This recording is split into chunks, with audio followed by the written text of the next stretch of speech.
வார்த்தையாவது ஜீவனும் வல்லமையுடையாவும் இருவருங்களுக்குள்ள எந்த பாட்டத்திலும் கற்காமையும் ஆவி ஆத்மாவின் கணக்களையும் யோசனைகளையும் உருவாக்கத்துக்களாயும் பிரிக்கிறதாயும் இருக்கிறது என்று ஜீவனும் வல்லமை உள்ளது.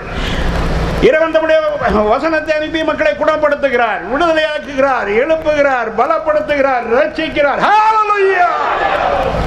இந்த வேதம் எங்களுக்கு வாழ்க்கை சட்டமாக இருக்கிறது. இந்த வேதத்தின்படி ஒழுகிறவர்கள் பாக்கியவாங்க. தேவனுடைய பரிசுத்த நாமம் ஸ்தோத்திரம் உண்டாவதாக.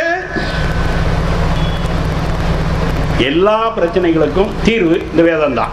மேலும் மேல்நிலை அடைகிறதற்கும் இதுதான் ஆதாரம். 2 பேதுரு புத்தகம் 1:2 முதல் 4 யாராவது வாசிக்கலாம். அறிவினார் பெருக கிடவது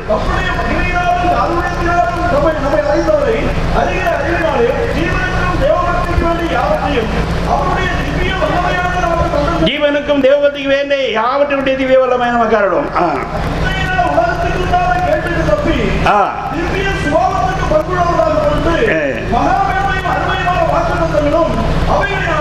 இங்கே நாம் பார்க்கிறோம், இயேசுவை விசுவாசிக்கிறதன் மூலமாக மனிதனுக்கு வேண்டிய இகவர நன்மைகள் அருளப்படும்.